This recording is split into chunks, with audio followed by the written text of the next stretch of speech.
Shalom sahabat Lensa Kita, bertemu lagi dengan saya Widodo di podcast Lensa Kita. Kita sudah memasuki bulan November di minggu yang pertama. Nah, di bulan November ini bagi bangsa kita Indonesia punya nilai sejarah yang tidak bisa dilupakan, yaitu kita memperingati Hari Pahlawan yang jatuh pada tanggal 10 November nanti. Kita bersyukur kepada Tuhan karena kita punya pahlawan-pahlawan yang dulu sudah memperjuangkan bangsa negara ini sehingga menjadi negara yang merdeka seperti yang kita nikmati sampai hari ini. Nah, di studio podcast Lensa Kita sudah hadir bintang tamu kita. Kita akan berbincang-bincang tentang pahlawan dalam perspektif generasi milenial saat ini. Langsung aja, mari kita sambut Ica. Selamat datang Ica. Terima kasih Kak Wi dan tim podcast yang udah ngundang aku di podcast Lensa Kita. Ya, kami juga mengucapkan terima kasih sudah mau menghadiri undangan dari podcast kita ini, yaitu podcast Lensa Kita. Kata pahlawan di dalam Kamus Besar Bahasa Indonesia itu adalah seorang yang menonjol atau seorang yang mempunyai keberanian yang mau berkorban untuk kepentingan orang lain atau kepentingan orang banyak, mengorbankan apa yang ada pada dirinya dan mempunyai keberanian. Nah, Ica, kalau kita ngomongin soal pahlawan gitu ya, kalau kita sebagai bangsa Indonesia, kita ingat dulu sebelum bangsa kita merdeka itu ada banyak pahlawan, bukan hanya satu dua yang gugur di medan pertempuran untuk merebut bangsa ini dari tangan penjajah, sehingga kita hari ini boleh menikmati kemerdekaan. Menurut Ica, makna dari pahlawan atau sosok pahlawan itu seperti apa? Ya, kalau pahlawan tentunya seseorang yang berjuang untuk kita, seseorang yang membela atau mereka yang rela berkorban buat kita. Mereka yang mungkin mengesampingkan kepentingan mereka untuk lebih mementingkan kepentingan kita gitu. Jadi mereka juga seseorang yang bisa menginspirasi atau menjadi panutan bagi kita, yaitu pahlawan bagi saya. Nah, bagi Ica, untuk konteks sekarang, artinya di zaman sekarang, adakah seorang yang menurut Ica itu menjadi pahlawan dalam hidupmu? Kita nggak bisa ngomongin soal negara gitu ya, soal bangsa ini. Kalau bangsa ini dulu pahlawannya banyak gitu ya, yang memperjuangkan kemerdekaannya. Sekarang dalam kehidupan kita sehari-hari, secara khusus bagi Ica, adakah orang yang Ica anggap itu sebagai pahlawan atau berperan sebagai pahlawan? Ya, tentunya kalau pahlawan banyak ya yang menjadi pahlawan dalam hidup saya, tetapi yang paling dekat itu pasti orang tua. Karena orang tua kan yang udah, kalau ibu yang udah melahirkan kita, mengandung kita, ayah yang udah mencari nafkah buat kita. Nah, kan di situ ada pengorbanan. Jadi mereka memang layak kita sebut sebagai pahlawan kita gitu. Mungkin kalau selain orang tua, dalam konteks yang lebih luas lagi ada guru. Sekolah ya? Ya, sekolah. Karena kita juga nggak bisa memungkiri karena kita bisa membaca, bisa menulis, menghitung itu karena ada peran guru di sana gitu. Mungkin selain orang tua dan guru juga kalau di gereja juga mungkin ada orang tua rohani gitu, atau pembimbing rohani gitu ya. Pendeta bisa atau mungkin teman kita atau sahabat juga bisa jadi pahlawan kita. Mungkin saat kita kesulitan gitu kan belajar, tiba-tiba mereka datang nawarin bantuan, jadi penolong buat kita gitu. Jadi pahlawan dalam hidup kita gitu ya. Berdampak. Nah, itu tadi alasan bagi Ica seorang yang sudah mengorbankan ya, baik itu mengorbankan waktu, tenaga, pikiran, sehingga boleh mempengaruhi hidup kita. Seperti kalau guru tadi kita bisa membaca gitu ya, kalau orang tua kita bisa dari kecil dibesarkan gitu sampai sekarang gitu ya. Itu pahlawan bagi Ica. Tentunya kita bersyukur ya, ada pahlawan-pahlawan di sekitar kita. Nah, dalam bentuk apa kemudian kita bisa mewujudkan rasa syukur kita, mewujudkan rasa terima kasih kita atau apresiasi kita, penghargaan kita kepada pahlawan-pahlawan yang ada di sekitar kita atau dalam kehidupan kita?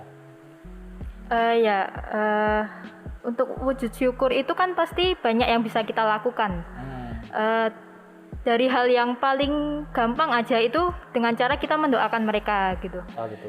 Atau bisa juga dengan kita menghormati mereka, kita menghargai perjuangan mereka. Karena kan mereka udah berjuang buat kita, ya kita menghargai perjuangan itu. Atau mungkin suatu saat nanti saat kita udah mampu, kita membalas semua jasa-jasa mereka gitu. Kalau orang tua kan kita membalas jasa orang tua juga bisa gitu. Atau karena kalau kita udah mengasihi mereka, menghargai mereka kan sama aja kita juga udah menghargai dan mengasihi Tuhan gitu.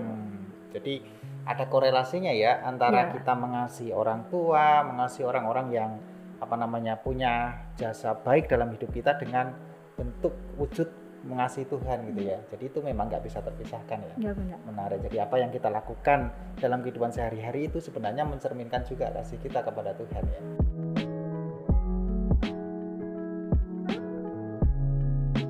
Nah, kata pahlawan itu ada juga di dalam Alkitab, Cang.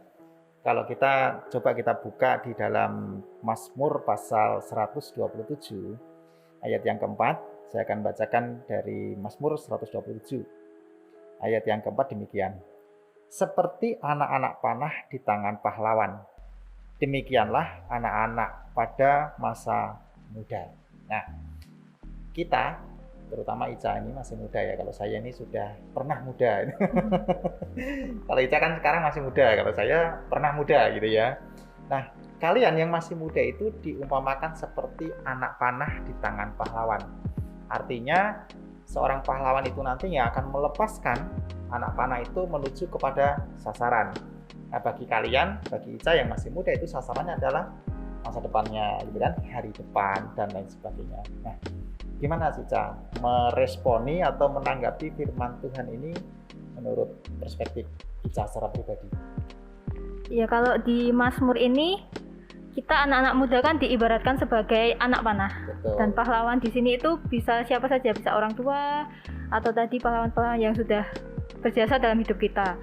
Nah, kalau diibaratkan anak panah itu supaya berfungsi dengan baik kan melewati beberapa proses. Betul. Prosesnya itu nggak cuma 1-2, panjang dan itu pasti sulit. Nah, untuk menjadi anak panah yang baik, kuncinya itu harus tajam dulu. Dengan supaya menjadi tajam itu perlu yang namanya diasah. Diasah itu nggak cuma sehari 2 hari gitu, tapi setiap hari itu harus perlu diasah terus supaya saat nanti digunakan atau dilesatkan itu anak panah itu bisa mencapai sasaran dengan baik ya, dengan tepat. Dan anak panah itu harus lurus. Karena kalau bengkok dikit aja gitu, saat dilepaskan dia akan meleset dari sasarannya gitu kan. Jadi kita dalam hidup ini juga harus harus lurus gitu loh. Dengan supaya jalan kita lurus, ya tentunya dimulai dengan hati kita. Hati kita juga harus lurus dulu. Dengan cara kita dengan firman Tuhan itu kita bisa meluruskan hati kita, jalan kita gitu. Selain tajam dan lurus, anak panah ketika dilesatkan itu kan harus ada seseorang yang itu ya mengarahkan. Kan nggak mungkin anak panah itu bisa melesat sendiri. Harus ada yang mengarahkan. Nah, kita ini anak-anak muda juga masih perlu banyak diarahkan gitu. Dan di saat diarahkan oleh pahlawan ini, kita juga nggak bisa seenaknya sendiri, kita nggak bisa mengikuti kemauan kita sendiri. Jadi kita harus mengikuti apa sih maunya Tuhan dalam hidup kita gitu. Karena kalau kita cuman mau mengikuti kemauan kita sendiri, kita nggak akan mencapai sasaran dalam hidup kita itu. Dan kalau kita tahu anak panah sebelum dilesatkan pasti ada waktu di mana ditarik ke belakang, ditarik mundur oleh seorang pahlawan itu. Di busurnya ditarik ke belakang. Karena itu juga gambaran dalam hidup kita. Dalam hidup tuh ada kalanya kita harus mundur 1-2 langkah ke belakang, karena disitulah justru prosesnya. Proses di mana Tuhan itu membentuk diri kita ditempa oleh Tuhan supaya saat kita dilepas itu kita jauh lebih siap dengan apapun yang akan kita hadapi di depannya nanti. Mungkin juga saat kita ditarik ke belakang, kita harus percaya bahwa ada waktu di mana kita akan dilepas. Nggak mungkin anak panah itu setelah ditarik itu didiemin aja, kan nggak mungkin. Jadi akan ada waktu Tuhan itu akan melepas kita, melesatkan kita. Jadi kita harus tetap percaya pada firman-Nya gitu. Oke, menarik sekali. Nah, boleh nggak Cah dibagikan pengalaman yang real atau pengalaman sehari-hari dalam bentuk tadi diproses, kemudian menarik diri itu, kalau Ica boleh contohkan, ada nggak pengalaman pribadi itu? Kalau pertama di keluarga ya itu aku masih ingat banget waktu aku kecil. Jadi waktu TK sampai SD kelas 3 kalau nggak salah. Kan kalau belajar masih perlu didampingi oleh orang tua gitu. Dan setiap belajar tuh pasti aku tuh nangis karena pasti mama tuh kayak istilahnya marah gitu, kayak tegas gitu loh. Dan aku tuh orangnya kayak nggak percaya diri sama kemampuan aku. Kalau mau jawab tuh kayak aduh bener apa enggak ya jawabanku gitu, ya ragu-ragu. Dan setelah aku mulai dewasa, aku sadar bahwa waktu itu tuh sebenarnya karakter aku tuh sedang dibentuk supaya aku tuh bisa menjadi pribadi yang lebih percaya diri sama kemampuan yang aku miliki, bisa menjadi lebih tegas dalam mengambil keputusan-keputusan dalam hidup aku ke depannya nanti. Itu kalau di keluarga ya. Kalau mungkin kalau di sekolah dulu pernah ada satu waktu aku tuh membuat satu kesalahan gitu. Di waktu sekolah SD atau SMP? SMP. Jadi waktu itu pelajaran PKN kalau nggak salah. Nah itu kan gurunya karena kakinya sakit, mengajarnya tuh di perpustakaan karena kelas kan di lantai atas, jadi nggak bisa naik. Karena pelajarannya itu setelah istirahat. Nah waktu istirahat kan kita ada di kelas. Nah setelah bel bunyi itu, aku sama 2 orang temanku tuh masih ngobrol-ngobrol asik di kelas gitu. Padahal teman-temanku udah turun semua ke bawah ke perpustakaan. Nah waktu itu terus akhirnya kita sadar kalau kita tuh tinggal bertiga itu yang di kelas gitu. Terus kita buru-buru ke perpustakaan. Nah di situ kita dimarahin sama guru kita, disuruh berdiri di hadapan teman-teman gitu sampai pelajarannya hampir mau selesai gitu. Ya di situ itu memang aku membuat satu kesalahan, tapi memang itulah proses di mana aku diarahkan, di mana aku dibentuk supaya menjadi pribadi yang lebih disiplin lagi. Nah sejak saat itu aku disiplin, apalagi kalau pelajarannya guru itu gitu. Bahkan mungkin sebelum bel pun udah sampai ke ruangannya. Jangan gini loh ya, jangan disiplin karena takut dihukum lagi. Karena sadar. Disiplin karena kesadaran tadi itu jauh lebih baik gitu ya. Oke, menarik sekali. Nah dari pengalaman itu bisa kemudian menarik diri, mengintrospeksi ya. Kalau boleh saya simpulkan dari apa yang dimaksudkan Ica, mungkin menarik diri itu mengintrospeksi diri ya. Melihat sebentar, mundur sejenak ke belakang, melihat diri kita. Oh ya ternyata memang itu sebuah proses gitu ya. Dan akhirnya sekarang bisa ada perubahan dalam dirinya, salah satunya bisa mengambil keputusan. Sudah bisa mengambil keputusan sendiri? Iya. Harus ya. Harus bisa.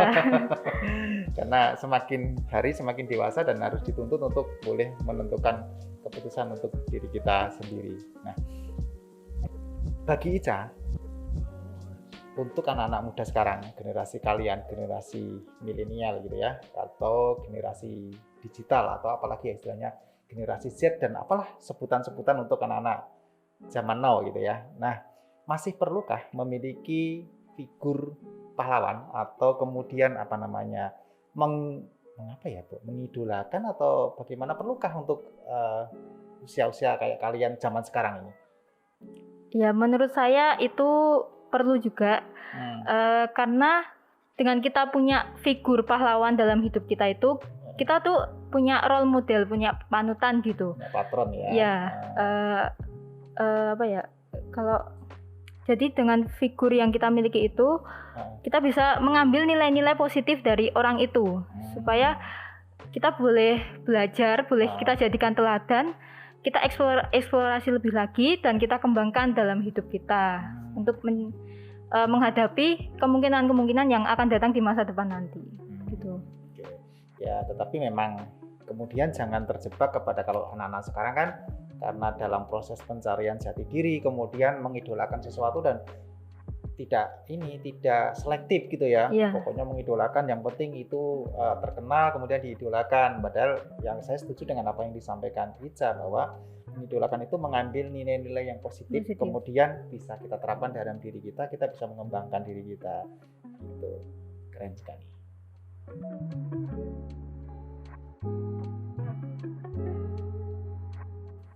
Pahlawan itu dari dulu sekarang masih ada, gitu ya saya. Pahlawan dalam hidup kita, pahlawan dalam komunitas kita, bahkan secara lingkup yang besar pahlawan bagi bangsa kita. Terima kasih Ica sudah hadir di podcast Lensa kita. Ada banyak hal yang boleh kita bicarakan meskipun durasinya terbatas gitu ya. Terima kasih, paling tidak kita bisa menyimpulkan beberapa hal.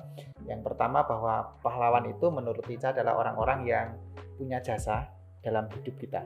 Ya, tadi Ica mencontohkan orang tua, kemudian guru itu punya sebutan pahlawan tanpa tanda jasa itu ya. Jadi sampai sekarang mulia para guru-guru. Kemudian kalau di komunitas gereja ada pembimbing rohani, pendeta dan lain sebagainya, itu menjadi pahlawan dalam diri kita karena itu menurut Ica memberikan nilai-nilai yang positif dan mempengaruhi kehidupan kita.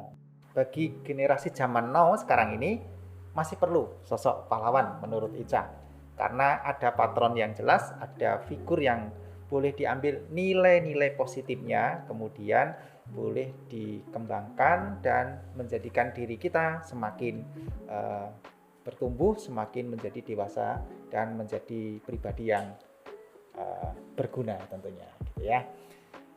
Sekali lagi terima kasih Ica sudah hadir di podcast Lensa kita. Gimana pengalamannya atau kesannya? Ya, karena ini pertama kali jadi lumayan deg-degan juga. Tapi terima kasih sekali lagi untuk tim podcast yang udah memberikan kesempatan ini. Saya bisa di sini membagikan pengalaman dan cerita-cerita tentang hidup saya gitu. Oke, terima kasih juga ya. Sekalipun ini hujan, kita tadi nunggu sampai beberapa waktu ya. Tapi tetap jalan terus. Nah, sahabat Lensa kita sudah sampai di penghujung episode kali ini. Jangan lupa untuk terus mengikuti episode berikutnya di YouTube GKMI Solo ataupun Spotify Lensa kita yang tayang setiap 2 minggu sekali. Dan jangan lupa untuk tetap mentaati protokol kesehatan yang masih tetap diberlakukan karena COVID masih ada di sekitar kita. Mari sayangi diri kita, sayangi orang-orang yang ada di sekitar kita. Sampai jumpa di episode berikutnya dan Tuhan Yesus memberkati.